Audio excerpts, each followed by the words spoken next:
열왕기상 17장 구약성경 545쪽 교독하겠습니다.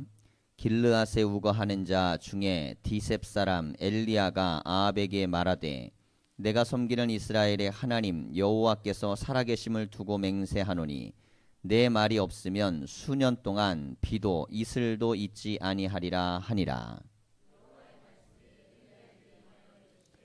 너는 여기서 떠나 동쪽으로 가서 요단 앞 그릿 시냇가에 숨고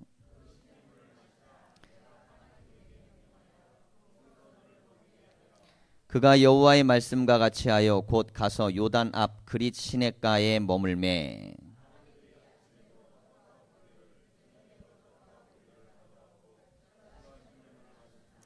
땅에 비가 내리지 아니하므로 얼마 후에 그 시내가 마르니라. 너는 일어나 시돈에 속한 사르밧으로 가서 거기 머물라. 내가 그곳 과부에게 명령하여 내게 음식을 주게 하였느니라.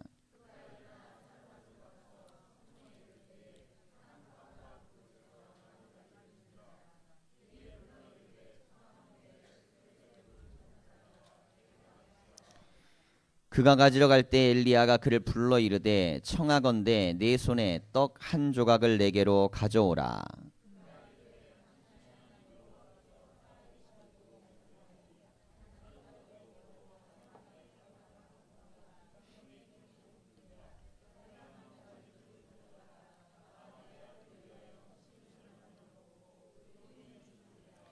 엘리야가 그에게 이르되 두려워하지 말고 가서 내 말대로 하려니와 먼저 그것으로 나를 위하여 작은 떡 한 개를 만들어 내게로 가져오고 그 후에 너와 내 아들을 위하여 만들라.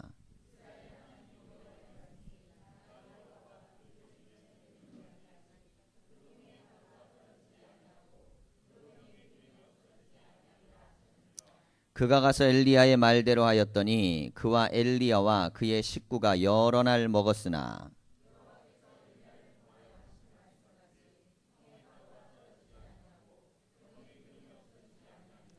이일 후에 그 집 주인 되는 여인의 아들이 병들어 증세가 심히 위중하다가 숨이 끊어진지라.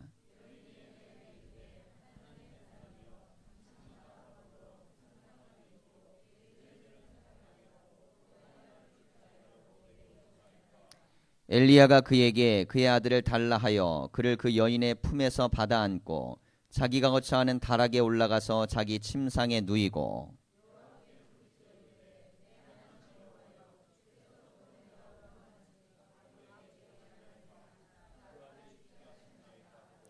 그 아이 위에 몸을 3번 펴서 엎드리고 여호와께 부르짖어 이르되 내 하나님 여호와여 원하건대 이 아이의 혼으로 그의 몸에 돌아오게 하옵소서 하니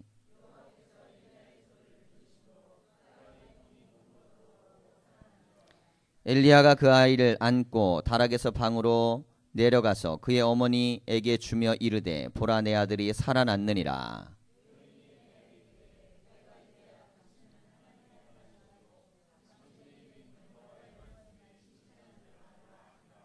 아멘. 네, 우리 옆에 있는 성도님들 인사하겠습니다. 덕분에 응답받을 줄 믿습니다. 예, 큰 은혜 받으십시오. 예, 오늘 말씀은 엘리야의 기도입니다. 이 엘리야의 기도 이후의 말씀에는 바알과 아세라의 선지자들과 싸워 이기는 이야기, 그리고 그 이후에는 이세벨에게 이 고난을 당해서 광야로 갔다가 로뎀나무 아래서 죽을까 하나님 앞에 이렇게 이야기할 때 하나님께서 천사를 통해 먹여서 호렙으로 가는 그 이제 스토리의 이 앞부분에 있는 이야기입니다. 자, 이 이야기가 우리에게 주고 있는 아주 중요한 영적인 교훈들이 여러 가지가 있어요. 특별히 이 문제가 삶의 이 돈의 문제, 경제의 문제, 살림살이의 문제, 이런 모든 것들과 연관되어 있는 아주 중요한 일화이기 때문에 우리가 이 말씀들이 다 우리의 삶의 은혜가 되시고 이 말씀의 축복이 또 다 나타나시기를 소망합니다. 예, 먼저 1절부터 보면 길르앗에 우거하는 자 중에 디셉 사람 엘리야가 아합에게 말하되, 이 엘리야는 선지자고 아합은 왕입니다. 북이스라엘의 왕이에요. 내가 섬기는 이스라엘의 하나님 여호와께서 살아계심을 두고 맹세하노니 내 말이 없으면 수년 동안 비도 이슬도 있지 아니하리라 하니라. 여호와의 말씀이 엘리야에게 임하여 이르시되 너는 여기서 떠나 동쪽으로 가서 요단 앞 그리 시냇가에 숨고 그랬습니다. 하나님이 엘리야에게 말씀하시기를 엘리야를 통해서 비가 온다고 선포하는 그때까지 가물게 된다는 거예요. 자, 이게 나라가 가물어진다 그랬을 때 가장 거기에서 민감한 사람들은 누구냐면 권력자들입니다. 그래서 하늘이 왕을 버리면 비를 내리지 않는다고 믿었어요. 가뭄이 들고 막 기근이 생기고 어려워지면 사람들은 고난이 있고 어려워지면 그것에 대해서 야, 내가 이게 문제가 있구나 뭐 이렇게 반응하는 것보다 이것에 대한 책임을 밖에서 찾으려는 경향이 강한데 이 기근이 생길 땐 항상 왕에게서 찾았습니다. 그러니까 왕이 통치를 잘 못하면 하늘이 비를 내리지 않는다고 본 거예요. 자, 그러니 하나님께서 이 아합의 정권을 무너뜨려야 되는데 그렇게 되려면 우선 민심이 이반돼야 됩니다. 아합에게서 민심이 떠나야 되죠. 그렇게 하고 아합이 죽더라도 이 새로운 정권이 들어섰을 때 하나님이 기뻐하는 정권으로 자꾸 나아가려면 근본을 흔들어 놔야 되는데 그래서 하신 재앙이 무엇이냐면 기근이 들게 한 거예요. 자, 그러니까 두려워하고 어려운 건 왕인데 사실 마음은 왕은 두렵지만 고통은 누가 당하냐면 가난한 사람들이 당합니다. 그럼 왕이야 저항해갖고 이들이 다 반항하기 전까지는 자기 권력은 그래도 지켜내잖아요. 근데 가장 밑바닥에 있는 사람들은 그 기근과 함께 큰 고통을 당합니다. 여기에 나오는 이제 과부의 이가 그런 이야기예요. 자, 그런데 이렇게 예언을 하고 나서도 정작 예언한 엘리야도 먹고 살 수 없는 형편이 돼버린 거예요. 왜냐하면 나라 전체가 기근이 들고 가난해지니까 그렇다고 예언자에게만 막 하늘에서 떡이 떨어지고 막 이렇게 되는 게 아니거든요. 그래서 엘리야도 이 가난의 시간을 예언은 했지만 겪고 나가야 되는 그런 형편이 됐습니다. 자, 그렇게 됐을 때의 4절 이하를 보면 그 시냇물을 마시라 내가 까마귀들에게 명령하여 거기서 너를 먹이게 하리라 그랬습니다. 우선은 물은 마셔야 되니까 시냇가로 가 있도록 한 겁니다. 근데 먹는 음식은 없으니까 하나님께서 까마귀를 통해서 공급해가지고 먹게 하셨다는 거죠. 자, 이 이야기는 굉장히 중요한 영적인 의미를 갖습니다. 하나님의 뜻대로 살고자 하는 믿음의 사람들에게 이게 가난하고 궁핍하고 힘든 처지가 있어도 하나님께서 먹여 살려주시는 거예요. 자, 그런데 여기서 중요한 건 뭐냐면 전제가 있습니다. 하나님이 가라는 곳으로 가야 돼요. 그 시냇가로 가라. 거기 가야만 먹는 거지. 하나님 내가 믿고 하나님 의지하니까 내 마음대로 내 멋대로 내가 원하는 대로 살아서는 같이 굶어 죽는 거예요. 그러니까 고통이 있고 어려울 때는 판단력이 좋아야 됩니다. 세상이 다 힘들 때는 믿는 사람은 하나님 말씀에 민감해져야 됩니다. 그래야 거기에 가도 까마귀라도 나타나서 먹이는 거예요. 자, 이제 목회를 하면 어른들이 이제 목사님들이 그런 얘기를 해요. 이번에도 어른 목사님 우리 이제 지도해 주신 분 계신데 이제 개척교회하고 처음 신앙생활하고 이렇게 이제 목회하는 분들한테 만나면 그런 얘기를 한다는 거예요. 요즘 까마귀는 잘 날아다니냐 그런다는 거예요. 왜냐면 이게 형편이 어렵고 힘들잖아요. 교인도 없고 사례도 없고 경제적으로 어렵고 그러니 누가 봐도 살 수 없는 그런 형편인데 그럼에도 불구하고 다 하나님께서 먹이시고 입히시고 역사하는 것들이 이렇게 나타나는 것들을 경험합니다. 근데 이게 엘리야 때 까마귀는 지금도 역사한다는 거예요.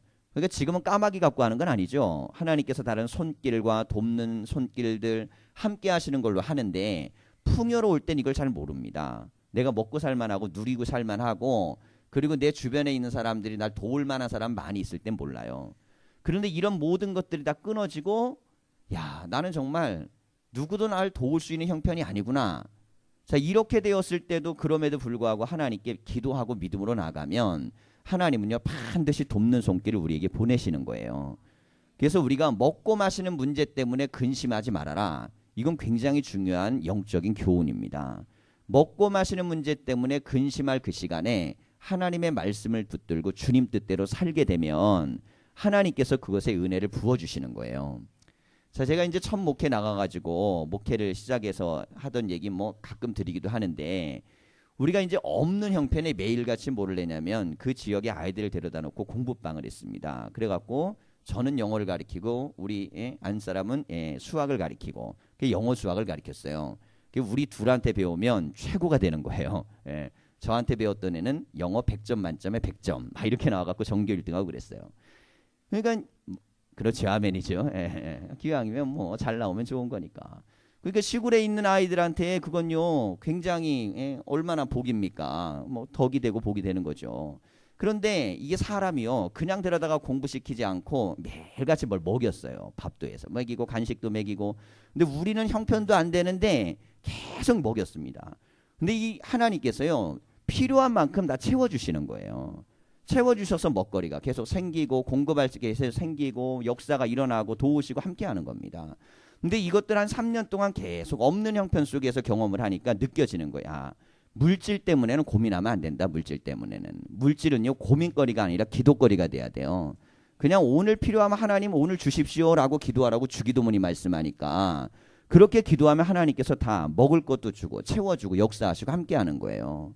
우리 아이가 이제 태어나야 되는데 수술을 해야 되는데 수술비가 없는데 바로 전에 한 교회 성가대가 와가지고 그만큼의 금액을 한꺼번에 헌금을 한꺼번에 하고 갔어요. 예. 그 비용이 딱 계산해 보니까 그거 하고 조금 왔다 갔다 기름값 할 정도. 그런데 그게 없으면 어디도 손을 내밀 수 없는 그런 아주 뭐 이런 상황들이 굉장히 많았습니다. 그러다 보니까 이게 이제 제가요 가장 못하는 게 뭐냐면 남한테 도와달라는 소리를 못해요. 그래가지고 어디 목사님 찾아가지도 못하고 어디 성도들한테 찾아가서 도와달라고도 못하고 이게 기본적으로 제가 그걸 못하기도 하는데 안 했습니다. 그걸 왜 안 하냐면 그걸 내가 가서 하기 시작하면 그때는요 내 힘으로 문제가 해결된 거잖아요. 그때부터는 사람을 의존하기 시작합니다. 하나님을 의지하면 그냥 난 말씀대로 살고 도우신 하나님의 손길을 구해야 되는데 성경대로 정말 그렇게 했더니 하나님이요 참 많은 분들을 보내주셨어요. 그래서 어떤 분은 그 지역에 있는 어떤 친인척이 있는데 잠깐 와서 들렸다가 예배를 한번 드리더니 자기 본교회 가지고 우리하고 교단도 상관없는 교회예요. 서울에 있는 큰 교회인데 거기에서 매달마다 지원할 수 있도록 길을 열어주시는 거예요. 뭐 요청도 안 하고 부탁도 안 했는데 그분이 가서 알아서 그렇게 해줬어요. 알아서. 이런 일들은 참 비일비재했어요. 그리고 얼마 안 있어서 선교하고 그럴 때는 인천에 있는 모 교회에서 미용봉사를 하는 분들이 있었어요. 남자분 여자분들이 있는데 그러니까 이 동네 우리 동네 와가지고 꼭 그렇게 전도를 하고 싶다고. 2달에 한 번 이렇게 해가지고 우리 교회에서 항상 미용봉사하고 뭐하고 하는 것들을 다 그렇게 마련해가지고요. 남들은요 교회는 쬐끔해도 굉장히 우리가 대단한 뭔가가 있다고 생각을 하는 거예요. 왜냐면 맨날 먹여주죠. 뭐 불러다가 맨날 좋은 거 시켜주죠. 항상 그렇게 하는 거예요. 자 그런데 그렇게 할 수 있었던 이유가 뭐냐면 하나님의 말씀을 붙들고 나는 주의 길을 가면 하나님이 의도하지 않는 거면 굶어 죽일 거고 살리려고 그러면 먹여 살릴 거고 자 이건 굉장히 중요한 하나님이 우리를 먹이시는 방법입니다. 그런데 이러한 방식의 믿음이 확고하게 섰었기 때문에 물질에 대해서 없고 그리고 뭐 불편하고 힘들고 어려운 거 그 속에서도 하나님은요 항상 살피시는 거예요. 자 그래서 제가 이 물질에 대한 개념을 한 3년 그렇게 뭐 매일매일 매주 이런 경험을 하거든요. 그러니 그런 것들이 내 속과 마음과 영혼 안에 야 역시 하나님이 도우심으로 가는 거구나. 그런다 그래서 뭐 벼락부자가 되는 게 아니에요. 막 엄청 많이 오는 것도 아니고 딱 그만큼 먹을 만큼 쓸 만큼 그만큼만. 그리고 그 다음에 또 기도하면 또 그만큼만 또 기도하면 또 그만큼만. 그래서 알았습니다. 하나님은요 필요에 따라서 우리에게 공급해 주시는 거예요. 자, 이 까마귀를 통해 먹여주셨다는 이야기는 무엇이냐면 이 까마귀가 여러분 비축할 만큼 많이 갖다 줬겠어요? 아닙니다. 먹을 만큼 주고 또 부족하면 또 갖다 주고 또 갖다 주고 또 갖다 주고. 자 엘리야에게 이 사건이 중요한 이유는 뭐냐면 앞으로 바알과 아세라의 선지자들과 싸워야 되는데 엘리야도 기적을 체험해야 되는 거예요. 엘리야 자신이 기적을 체험을 못하면 어떻게 영적인 전쟁 850대 1의 전쟁을 갖다 치를 수 있겠습니까? 자기 안에 경험이 있고 확신이 있고 믿음이 있기 때문에 그만큼 자신 있게 나아갔고 아합과 대결을 하는 거예요. 여러분 그래서 승리하는 사람의 특징은 뭐냐? 이겨본 경험이 있는 사람이 또 이기는 겁니다. 믿음도 마찬가지예요. 응답 받아본 사람이 더 큰 것에 응답을 받는 거예요. 작은 것도 응답받아야 큰 것을 응답받지. 이게 사람의 눈으로 보는 게 아니라 하나님의 도우심으로 모든 걸 볼 수 있는 안목이 있어야 됩니다. 자 그러니 까마귀를 통해 보내줬으니까 사람을 통해 갖다 줬으면 엘리야도 별 감동을 안 했을 거예요. 야 배고프고 힘들고 어려운 시절에 그러니까 서로 힘들고 어려운데도 콩 반쪽이라도 나눠 먹으려고 줬나 보다 이렇게 했을 텐데 까마귀가 갖다 준다는 건 하나님만이 하실 수 있는 은혜잖아요. 그래서 이때 비로소 엘리야가 큰 믿음이 생깁니다. 엘리야는 언제 믿음이 생겼냐면 배고파 굶어 죽을 때 생긴 거예요. 아무리 주의 종이라 그래서 하루아침에 그냥 능력이 생기고 그런 게 아니에요. 그들도 모두 거쳐야 되는 단계 때 하나님 말씀대로 순종하느냐. 만약에 이 엘리야가 너 시냇가로 가라 그랬더니 아유 주님 거기 가면 굶어 죽습니다. 그럼 못 가는 거예요. 못 가는 거예요. 그러면 안 되는 겁니다. 제가 목회 나가서 이제 목회자애들이 이렇게 나고 그러면 이게 막 추천들을 해가지고 아 좋은 후배들 있으면 좀 와갖고 하면 좋겠다. 그러면 전화들을 하면 연락하고 그러면 몇 명 보이느냐 이걸 물어봐요. 몇 명 보이느냐. 그럼 이제 몇 명 보이면 사례가 얼마? 그러면 대부분 누가 반대면 부인이 반대합니다. 거기 가서 어떻게 먹고 사냐 이거예요. 그래갖고 결국 못 와요. 예. 우리가 생각하기에는 아무것도 없어도 들어가면 하나님이 먹이신다고 믿어야 된다고 생각하는데 그런 믿음이 없으면 어디 가도요 될 게 안 되게 돼 있어요. 사람이 공급해 준다 그러면 사람을 의지하게 돼 있고 사람 눈치 보게 돼 있고 사람 때문에 모든 게 흔들리게 돼 있습니다. 그런데 하나님이 도우신다고 생각하면 어떤 상편 속에도 사람 때문에는 안 흔들린 거예요. 우리가 믿음 생활할 때 내 인생의 모든 공급처는 하나님이라는 믿음을 갖고 있으면 사람 때문에 흔들리지 않습니다. 그런데 내 공급처가 보니까 아, 저 사람이 날 돕는 것 같아. 이 사람 놓치면 큰일 날 것 같아. 그러면요 하나님하고 그 사람 생각이 다르면 나는 그 사람 따라간다니까요. 그러다 망하는 거예요. 그러다가. 어떤 형편 속에서도 하나님을 의지하고 나아가면 하나님이 가장 밑바닥에서도 도우시는 경험을 우리가 체험해야 됩니다. 그 경험이 있는 분들은요 달라요. 내공이 달라요. 그 경험이 있는 분들은 어떤 형편 속에서도 뭐라 그러냐면 하나님이 날 도우실 거 이렇게 고백합니다. 그러니까 엘리야는 지금 가장 밑바닥에 있는 거예요. 이 사람도 굶어 죽을 지경인 거예요. 그런데 하나님께서 엘리야를 먹이신 겁니다. 우리의 삶의 형편이 어떠하든지 간에 하나님이 명령하시면 거기로 가십시오. 예. 그 자리로 가면 굶어 죽지 않아요. 하나님 먹이시고 그리고 그 형편 속에 하나님을 믿는 능력을 주시면 하나님께서 다음번부터 때에 따라 돕는 은혜를 또 주시는 거예요. 자, 이번에는 또 다른 역사가 있어요. 8절 이하를 보면 여호와의 말씀이 엘리야에게 임하여 이르시되 너는 일어나 시돈에 사는 사르밧으로 가서 거기 머물라. 내가 그곳 과부에게 명령하여 내게 음식을 주게 하였느니라 그랬습니다. 사르밧이라는 지역이 있었는데 여기 이제 한 과부가 살고 있었어요. 아이와 함께. 근데 하나님이 엘리야에게 그곳에 가서 그 집에 좀 머물러 있어라 그랬습니다. 자, 그래 엘리야가 또 어떻게 해요? 거기로 갑니다. 그런데 전부 다 가라는 곳이 어떤 곳이에요? 굶어 죽기 좋은 곳으로 가라는 거예요. 시냇가로 가면 굶어 죽잖아요. 마을로 가야지. 그래도 아무리 기근이 들고 힘들고 어려워도 사람 사는 데로 가야지 사람 없는 데로 가면 죽잖아요. 근데 하나님이 사람 없는 시냇가로 가라 그랬는데 엘리야는 거기서 살았어요. 자, 이번에 두 번째로 또 가라는 데가 야, 너 좀 부잣집 어느 집에 가 있으면은 거기는 한 3년 동안은 곳간에 뭐가 채워져 있으니까 그 집으로 가라. 아, 그러면 엘리야가 마음이 얼마나 놓이겠어요. 이때까지 내가 고생했는데 좀 풀리나 보다.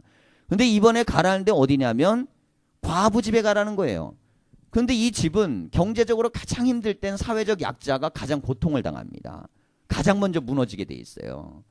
그러니 나라가 기근이 들어서 가장 먼저 무너지는 게 이 사르밧에 있는 과부인데 해필이면 그곳에 가면 그 사람이 너를 먹여줄 거라는 거예요. 참 인생이 가장 비참한 게 뭔지 아세요? 나도 힘들어 죽겠지만 힘들어 죽겠는 사람이 나 도와주는 거. 아유, 좀 도와주는 사람이 좀 넉넉하면 얼마나 좋아요. 그 사람이. 예? 좀 여유도 있고 넉넉하고 힘도 있고 그러면 얼마나 좋아. 차라리 내가 굶어 죽고 말지 이 사람한테 도움받는 게 참 너무너무 고통스러운데 하나님이 해필이면 이 사람에게서 도움을 받으라는 거예요. 이 사람에게서. 그러니 사르밧 과부 입장에서도 믿음이 좋은 여인이니까 그렇죠. 이게 하나님이 명령해도 해필이면 너 앞으로 얼마 안 있으면 너에게 돈다발 싸갖고 오는 사람이 있을 것이다.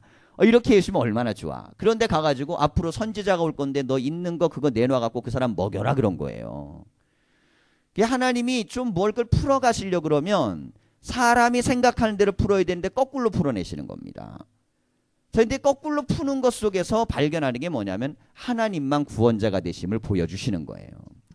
자, 그러면서 10절 이하를 보면 그가 일어나 사르밧으로 가서 성문에 이를 때 한 가부가 그곳에서 나뭇가지를 줍는지라. 이에 불러 이르되 청하건대 그릇에 물을 조금 가져다가 내게 마시게 하라. 그가 가지러 갈 때 엘리야가 그를 불러 이르되 청하건대 네 손에 떡 한 조각을 내게로 가져오라 그랬습니다. 물 한 모금 마시고 나서 살만하니까 떡을 한 조각 가져오라 그랬어요. 자, 그랬더니 이 여인이 뭐라 그러냐면 당신의 하나님 여호와께서 살아계심을 두고 맹세하노니 나는 떡이 없고 다만 통에 가루 한 움큼과 병에 기름 조금뿐이라. 내가 나뭇가지 둘을 주어다가 나와 내 아들을 위하여 음식을 만들어 먹고 그 후에는 죽으리라 그랬습니다. 이 처지가 얼마나 딱하냐면 한 번 먹고 죽을 만큼밖에 없다는 거예요. 근데 이걸 달라 그런 거예요. 이거를. 참, 남자가 자존심인데 자기가 굶어야지. 그것도 선지자인데. 그럼에도 불구하고 하나님이 명령해서 그 여인한테 가서 달라 그랬으니까 그 명령대로 엘리야가요 이 여인에게 뭐라 그러냐면, 아무리 하나님이 말씀하셨어도 이럴 수 있죠. 주님, 제가 아무리 선지자고 내가 하나님이 나를 세우셨어도 그렇지 하루 먹고 죽을 여자한테 와가지고 이걸 달라고 저는 차라리 내가 굶어 죽겠습니다. 저 같으면 그렇게 얘기했어요. 나 같으면. 참. 이게 엘리야보단 제가 착한 거예요, 훨씬. 근데 엘리야는요 그렇게 안 합니다. 엘리야는 얼마나 독한지 그 여인 보고요, 그거 나한테 해오라 그래요. 그거 너 먹고 한번 굶어 죽을 거 그거 가지고 나한테 가져오라 그럽니다. 이게 보통 사람 아닌 사람은 절대 못하는 거예요. 이게 센 강도거나 정말 하나님의 능력의 종이거나, 이게 결과를 통해 이게 나타나서 은혜니까 그렇죠. 만약에 이거 먹고 아무 역사도 안 나타났다면 엘리야는 인류 역사상 최악의 선지자가 되는 거예요. 한 번 먹고 죽을 그 음식을 달라 그랬으니 여러분 그게 어떻게 가능하겠어요. 그런데 그럴 수 있었던 이유가 뭐냐면 엘리야는 하나님 말씀대로 하면 된다고 믿은 겁니다. 여러분 우리가 믿음을 가질 때요 어떤 믿음을 가져야 되냐면 상황이 어떻든 형편이 어떻든 어떤 상황에서도 말씀을 믿어야 됩니다. 어떤 상황에서도 말씀을 믿고 말도 안 되는 것이라도 하나님의 뜻이면 행해야 돼요. 말도 안 되잖아. 이거는 지금 배고파 굶어 죽겠는 사람 내가 갖고 옆집 가갖고 구해다 줘도 그래도 형편없을 텐데 그럼에도 불구하고 그걸 나한테 먹여달라라고 얘기한 건 하나님이 그렇게 하라고 하셨기 때문이에요. 하나님이 하라고 하셨으니까 만약에 하나님이 그 집에 가면 과부가 있는데 옆집에 가서 떡을 갖다 얻어다 줘라. 그럼 엘리야는 그렇게 했을 거예요. 근데 하나님 뭐라 그러면 그 사람한테 네가 가서 떡을 달라고 하라 그러니까 굶어 죽겠다고 함에도 불구하고 그럼에도 불구하고 엘리야가 그대로 합니다. 그 떡 나에게 갖고 와라 그러죠. 자, 그렇게 했을 때의 14절을 보면 이스라엘 하나님 여호와의 말씀이 나 여호와가 비를 지면에 내리는 날까지 그 통의 가루가 떨어지지 아니하고 그 병의 기름이 없어지지 아니하리라 하셨느니라 그랬습니다. 하나님이 엘리야에게 이런 감동을 주신 거예요. 안 망한다는 겁니다. 안 망해요. 그러니까 지금 이거 없어지면 여인은 뭐라 그랬어요? 죽을 거라 그랬어요. 죽을 거라고. 근데 엘리야가 뭐라고 선포합니까? 안 죽을 거라 그랬어요. 안 죽을 거라고. 될 거라 그랬습니다. 여러분 하나님께서 주시는 말씀, 제단에서 선포되는 말씀, 하나님의 축복을 붙들고 믿으시기를 축원합니다. 여러분 이걸 가볍게 보시면 안 돼요. 말씀을 받아서 내 것으로 믿는 자에게 복이 임하는 겁니다. 그래서 말씀이 나에게 은혜와 복이 된다 그러면요 항상 그 말씀을 아멘으로 받아야 돼요. 아멘으로 받는 사람에게 그 은혜가 임하고 그 역사가 이루어지는데 이 여인이요 그 말씀을 그대로 받습니다. 이 말씀이 가난하고 힘들던 시절에 믿음 생활했던 우리 어머니 세대에는요 굉장히 중요한 설교였어요. 옛날에 이 설교 많이 했습니다. 6.25 끝나고 고난당하고 힘들고 어려울 때 그럼에도 불구하고 하나님 앞에 또 성미 뜨고 11조하고 감사하고 그 훈련들을 시키는 나도 지금 먹고 살 게 없고 막막하고 어려운데 이거 갖다 내면 굶어 죽잖아요. 그럼에도 불구하고 하나님께서 이 나라를 다 일으켜 세우셨어요. 그리고 나서 그 고백 있는 사람들이 전부 다 인생을 살아가면서 하나님 말씀대로 했더니 하나님께서 채우시는 역사를 경험하잖아요. 비를 내리면 나라가 살아나고 그러면 거기서 나도 사는 거지 하나님이 비를 막으면 끝나는 거예요. 아무리 내가 열심히 살아도 기근 땐 다 굶어 죽는 겁니다. 그러니 하나님의 복과 은혜가 임해야만 사는 것인데 이 여인은 엘리야의 입에 선포된 그 말씀을 그대로 하나님의 말씀으로 믿었습니다. 말도 안 되는 말을 하나님의 말씀으로 믿은 거예요. 여러분 말도 안 되는 말을 믿었다라는 것은 그게 말이 안 돼서 믿은 게 아닙니다. 그의 마음속에 하나님에 대한 믿음이 독실했기 때문에 그 선포를 하나님의 음성으로 들은 겁니다. 우리가 믿음으로 나아갈 때마다 하나님 믿음을 가지시려면 자연계에서 일어날 수 있는 모든 동일한 것들이 뭘 그 응답이라고 하겠어요. 그냥 남들도 다 경험하고 사는 건데 하지만 하나님의 특별한 도우심이 반드시 있는 거예요. 우리가 이 믿음과 갈망을 다 의지하셔야 됩니다. 자, 그러면서 16절을 보면 여호와께서 엘리야를 통하여 하신 말씀같이 통의 가루가 떨어지지 아니하고 병의 기름이 없어지지 아니하니라 그랬습니다. 정말 놀랍게도 통의 가루와 기름이 없어지지 않았어요. 이게 신약으로 넘어가면 어디하고 동일한 거냐면 이게 바로 물이 포도주로 바뀌는 사건, 이 변화에 대한 사건도 이것과 동일한 구조를 갖고 있고요. 오병이어가 이 구조를 갖고 있습니다. 오병이어가 이게 물고기 2마리하고 보리떡 5개인데 그 자리에서 남자만 5,000명을 먹고 12강주리가 남았어요. 이게 가능합니까? 불가능하죠. 그런데 이게 신약 예수님에게만 있었던 게 아니라 엘리야에게도 있었던 사건이에요. 엘리야에게 일어났던 사건이 예수님에게도 일어났기 때문에 사람들이 제자들에게 묻잖아요. 예수님이 사람들이 날 누구라 하냐 그랬더니 사람들이 당신을 엘리야라 그럽니다. 그랬어요. 엘리야는 기적을 많이 일으켰습니다. 그 중에 특별히 사르밧 과거의 기적을 이스라엘 백성들은 잘 알고 있었어요. 예수님이 오병이어로 수천 명을 먹이니까 야, 이분은 엘리야가 이 땅에 온 분이다, 그렇게 믿은 거예요. 그 엘리야의 사건은 먹는 것들을 풍족하게 만든 사건입니다. 자, 이 일 후에 그 집 주인 되는 여인의 아들이 병들어 증세가 심히 위중하다가 숨이 끊어진지라 그랬어요. 여인이 엘리야에게 이르되 하나님의 사람이여 당신이 나와 더불어 무슨 상관이 있기로 내 죄를 생각하게 하고 또 내 아들을 죽게 하려고 내게 오셨나이까. 참 이게 힘든 게 뭐냐면 목회할 때 가장 힘든 게요. 성도들이 어렵고 힘든 일들을 갖다가 당할 때 이게 성도가 아프면 나도 아프고 성도가 힘들면 나도 힘들고 이게 그렇게 되게 돼 있잖아요. 그런데 이 엘리야가 하필이면 그 집에 머물 때 애가 병들어 죽게 된 거예요. 그런데 생각을 해보세요. 와가지고 내가 먹거리를 먹게 되고 갖게 되니까 미안한 마음이 있겠어요, 없겠어요? 엘리야가 있죠. 그 상태에서 이 아이가 병들어 죽는 상태가 되다 보니까 엘리야 마음도 굉장히 찹찹해지는 거예요. 근데 이 어머니의 마음도 해필이면 왜 하나님의 종이 여기 왔는데 나쁜 일이 생기냐 이겁니다. 근데 그 책임을 엘리야에게 돌린 게 아니고 내 죄 때문에 자식이 고통을 당한다고 해석을 한 거예요. 자, 이 여인요 정말 대단한 여인입니다. 당신이 우리 집에 와가지고요 자꾸 나쁜 일이 생기잖아요. 그럴 수 있는데 그렇게 얘기하지 않아요. 하나님의 종이 여기 오니까 내가 죄를 깨닫고 죄에 대한 대가로 내 아들이 잘못됐다는 거예요. 그건 철저하게 자식 문제가 생겼을 때 회개를 합니다.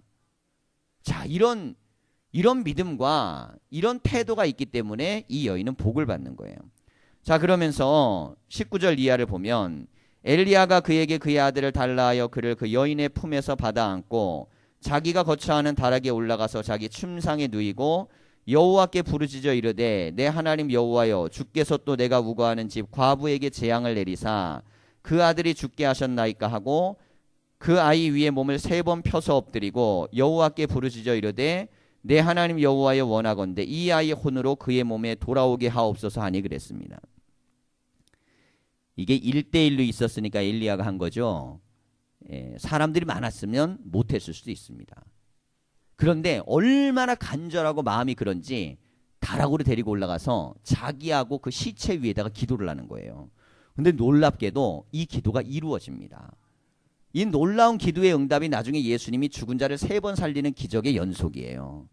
그래서 구약에 있어서 이 기적의 사건은 예수님이 또 성취하시고 역사를 만들어내는 겁니다. 왜 유대인들이 예수님을 메시아로 믿었냐면 많은 사람들이 엘리야처럼 실제로 예수님에게서 기적이 나타났기 때문에 그런 거예요. 그래서 많은 이들이 예수님을 믿고 변화된 이유는 하나님의 아들에게 나타나는 권세를 본 거예요. 자, 그런데 이 아이를 위해 기도했더니 어떻게 했다 그럽니까? 22절 보면 여호와께서 엘리야의 소리를 들으심으로 그 아이의 혼이 몸으로 돌아오고 살아난지라 그랬습니다. 자, 그런데 이 아이가 살아난 사건이 엘리야에겐 큰 충격이었어요. 왜냐하면 자기가 시냇가에 있을 때 까마귀로 먹여준 것도 대단한 거지만 과부 집에서 이 떡그릇과 기름그릇이 안 마른 것도 기적이지만 죽은 아이를 위해 내가 기도했더니 살아난 거예요. 이게 자기를 안 거예요. 하나님이 자기를 어떻게 쓰시는지. 이 이후에 바알과 아세라의 선지자와 전쟁을 치를 수 있는 영적인 권세가 생긴 겁니다. 그러니까 하나님에게 쓰임받는 사람은요 단계를 넘어야 돼요. 그거 경험하지 않고 하루아침에 아니에요. 그 단계 못 넘으면 안 되는 거예요. 더하기 빼기를 못하는데 곱하기 나누기를 어떻게 합니까? 못하는 거예요. 신앙에 더하기 빼기를 못하는 사람은 절대 곱하기 나누기를 못하게 돼 있어요. 밑바닥을 해봐야만 그 다음 어려운 걸 풀 수 있는 거지. 엘리야라고 하루아침에 전쟁을 치러갖고 영적으로 이긴 게 아니고 그도 하나님 앞에 믿음의 테스트를 받은 겁니다. 그런데 이 가운데서도 엘리야는 하나님 앞에 믿음으로 순종하고 말씀대로 나아가고 그리고 생명을 살리기 위해 기도했더니 하나님이 엘리야를 놀랍게 쓰셨어요. 자, 그리고 나서 하나님의 뜻을 이루는 겁니다. 자, 24절 말씀을 보면 여인이 엘리야에게 이르되 내가 이제야 당신은 하나님의 사람이시오. 자, 이거 참 이게 대단한 표현이에요. 이 여인이 복을 받았잖아요. 떡반죽 그릇도 안 마르고 기름도 안 마르고 한 것까지만 했어도 하나님의 사람이라고 인정했을 텐데 이 여인이 그래도 반신반의했던 거예요. 자기 죽은 아이를 살리고 나서야 확실하게 하나님을 믿은 겁니다. 이 여인이 믿음이 원래 좋은 여인인데 확실하게 믿은 거예요. 확실하게. 신앙도요. 좋은 상태가 있고 확실한 상태가 있습니다. 아브라함이 이삭을 바치라고 했을 때 어떻게 해요? 이삭을 모리아산에서 바치니까 하나님께서 이제서야 너에게 믿음이 있는 줄 알겠노라 그랬습니다. 그러니까 믿음도요. 단계가 있는 거예요. 하나님이 원하는 확실한 믿음의 단계가 있는데 이 여인에게 이 믿음이 들어왔어요. 그러면서 당신의 입에 있는 여호와의 말씀이 진실한 줄 아노라 하니라 그랬습니다. 이제는 이 입에서 나오는 모든 말씀은 다 이루어진다는 걸 믿는다는 거죠. 여러분 우리가 믿음 생활을 하고 신앙생활을 할 때 삶에 어떤 문제가 있든지 간에 하나님께 가까이 해야 됩니다. 문제가 생기면 하나님께 가까이, 그리고 어떤 어려움이 있으면 그 문제를 하나님께 내어놓고 맡기고 하나님 앞에 하나님이 해결하시도록 기도해야 되는 거예요. 그래서 하나님이 정말 하나님 되심을 우리가 봐야 됩니다. 그때 생기는 게 믿음이고 그 믿음이 생기면 더 큰 우리에게 문제거리가 있을 때 그 믿음 붙들고 또 기도하는 거고 또 기도해 또 응답을 받는 거예요. 신앙이라는 것은 하나님 앞에 믿음의 단계를 자꾸 끌어올리는 겁니다. 우리가 이 40일 동안 성경에 응답받은 하늘문을 열었던 많은 사람들의 기도를 봅니다. 이 기도가 얼마든지 우리도 할 수 있는 기도고 이 응답은 누구나 다 받을 수 있는 기도예요. 우리는 어렸을 때 기억하고 있습니다. 우리 어머니가 기도 많이 하셨는데 이게 이제 가난하고 힘들고 어려우니까 헌금을 할 수가 없잖아요. 이제 아버지는 이제 갱이 무너지고 그러니까 직장 생활 못하고 막 이렇게 되니까 돈 나올 때도 없고. 근데 가끔 어쩌다가 이제 뭐 일하는 걸 통해 갖고 조금씩 돈이 생기면 몇천 원씩 생길 때가 있어요. 그러면 이걸 가지고 이제 교회 가갖고 어머니 생각에는 이 돈을 갖다가 하나님 앞에 드려야 되는 거예요. 이게 보통 2,000원, 3,000원 뭐. 근데 그때 돈을 넣으면 그게 작은 돈 아니죠. 80년대 초반이니까 2, 3천 원이라도. 근데 이걸 가지고 헌금을 드려야 되는데 항상 마음에 그랬다는 거예요. 이 돈을 헌금 드릴 때 주변에 있는 교인들이 어떻게 볼까? 왜냐하면 다 욕합니다. 저 사람 뭐 살기도 힘든데 가진 것도 없으면서 지질이 가난하고 찌들었으면서 그러면서 그런 눈으로 볼까봐 내가 드리면서도 그 마음 때문에 가장 마음이 찹찹했다는 거예요. 자, 그런데 그럼에도 불구하고 나는 내 마음에 이걸 하나님께 드리고 싶은 마음이 있는 거예요. 근데 이걸 왜 드리냐면 이게 자녀들을 위해 드리는 거고 그리고 가정을 위해 기도하면서 드리는 고백인데 남들만큼 넉넉하지 못하니까 할 수 있는 대로 생기면 조금씩 모았다가 모아서 모아갖고 100원짜리 200원짜리 모아갖고 드리는 거예요. 자, 그래도 사람들은요 눈으로 어떻게 보겠어요? 헌금통에다 뭐 집어넣게 되면 이게 액수는 안 보여도 넣는지 안 넣는지는 보이잖아 이게. 예. 그러면 사람들의 눈에는요 이런 거예요. 남이 어떻게 하나님 앞에 헌신을 하든 하나님 앞에 드리든 그건 남의 일이니까 그냥 고백이라고 생각하면 좋은데 그게 아니야. 네. 그렇지 않고 자기가 어떤 눈으로 보는 눈이 생기는 거예요 자꾸. 자, 그런데 이런 시각과 눈들이 교회 안에 있는 것은 그건 자기가 은혜 못 받을 일입니다. 자, 근데 이 사드락과 아브는요 지금 굶어 죽을 위기에서 어떻게 해요? 그걸 가지고 엘리야에게 드렸습니다. 근데 저는 어려서부터 그걸 항상 우리 어머니에게 배웠어요. 우리 동생들 다 그렇게 배웠습니다. 있어서 드리는 게 아니고 없어도 드리고 싶은 마음이 생기는 게 감사한 거예요. 그거 뭐 크게 드리는 게 있습니까? 많이 드리는 거 아니에요. 그럼에도 불구하고 하나님은요 다 채워줍니다.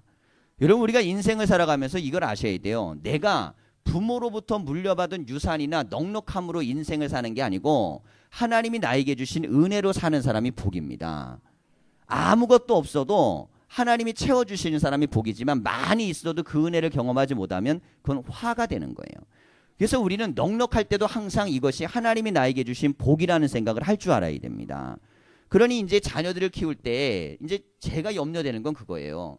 우리는 없이 살았기 때문에 너무 없이 살아갖고 신앙을 가르칠 때 없어도 하나님께 감사하는 법부터 배웠거든요. 그리고 하나님이 채워주시는 걸 많이 경험했기 때문에 어떤 상황 속에서도 물질 때문에 시험은 안 듭니다. 그리고 아무리 밑바닥에 가도 물질 갖고 타협 안 합니다. 하나님의 말씀과 은혜 이걸 붙들고 나아가는 믿음을 어려서부터 습득하고 이게 몸에 배 있어요. 그리고 실제로 하나님 은혜를 많이 경험했어요.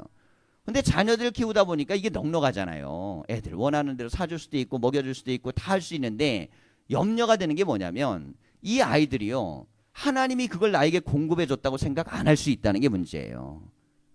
못 느낄 수 있습니다. 근데 이게 세상을 살아가면서 어른이 되고 성년이 되고 자라나면서 이것이 독이 될 수 있어요. 그래서 우리는 늘 가르쳐야 됩니다. 우리 물질의 근본은 하나님이시고 지금 넉넉함도 하나님이 주신 것이고 부족에도 하나님이 도우시면 반드시 행복하게 될 수 있다고 가르쳐야 됩니다. 그래서 이렇게 가르치면 안 돼요. 이 돈은 내 돈이니까 이걸 써라 이렇게 가르치면 안 됩니다. 이 돈은 내 돈이 아니고 하나님이 나에게 주신 은혜로 주는 거예요. 그래야 자녀들도 압니다. 이게 하나님으로부터 온 은혜라고. 그래서 고백 있는 믿음으로 나아가는 자에게 하나님께서 물질도 주고 하나님 문도 열어주시고 하시는 것이지 그게 그렇지 않고서는 여러분 물질이 있는 곳에 마음이 있게 돼 있어요. 사람은 물질의 주인이 하나님이라고 믿는 사람에게는 하나님께서 필요한 만큼의 영적인 역사를 반드시 이루시는 겁니다. 이 믿음을 우리가 꼭 붙드셔야 돼요. 근데 이 사드락 과부에게는 어떤 믿음이 있었냐면 없어도 하나님이 기뻐하시면 드리는 겁니다.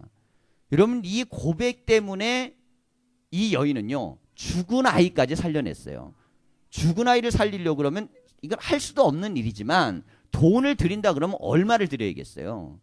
여러분 우리가 하나님이 우리에게 주시는 복은 내가 생각한 계산법하고 다릅니다. 계산법하고는 틀려요. 내가 드리면 얼마나 드리겠어요. 하나님이 여러분 전 세계를 다 만들었는데 돈으로 환산하면 그게 그 돈 영원부터 영원까지 다 하나님 건데 우리가 하면 얼마나 하겠습니까? 그러나 하나님은 무엇을 보시냐면 중심을 보시는 거예요. 마음을 보고 그들의 영혼의 깊이를 보시면서 그 영혼의 진심 안에 있는 것에 하나님은 더 풍족하게 채워주시고 은혜를 베풀어 주시는 겁니다. 그러니 이게 30배, 60배, 100배 정도가 아니에요. 이 여인은 어떻게 받았어요? 죽은 아이가 살아난 겁니다. 엘리야가 안 왔으면 어떻게 할 뻔했어요? 그냥 이 아이는 죽으면 끝이에요. 과부 처지에 내가 먹고 살 음식도 없는데 애가 먼저 죽었다. 그럼 인생이 어떻게 되겠습니까? 희망은 자식아 날 텐데. 우리의 삶이라는 것의 희망은 하나님이 되셔야 됩니다. 하나님이 되시고 하나님의 말씀이 되고 그리고 그 말씀을 붙드는 자에게 하나님은 은혜를 주시는 것이고 어떤 형편 속에서도요 사람을 의지하려 하지 마십시오. 여러분 사람은 돈은 세상의 모든 것들은 흔들리게 돼 있습니다. 오직 하나님의 말씀만 영원한 거예요. 하나님의 말씀을 의지하고 믿고 나아가셔서 우리의 삶의 모든 것들을 주님께 맡기면 경제나 내 삶의 가족이나 내 삶의 모든 문제를 주님께서 하나하나 풀어주시고 해결하시고 만들어 가시는 겁니다. 우리에게 이 믿음과 고백이 다 있으셔서 사랑하는 성도들이 다 은혜를 받으시고 또 축복을 받으시고 이 40일 동안 기적을 다 체험하기를 간절히 축원합니다.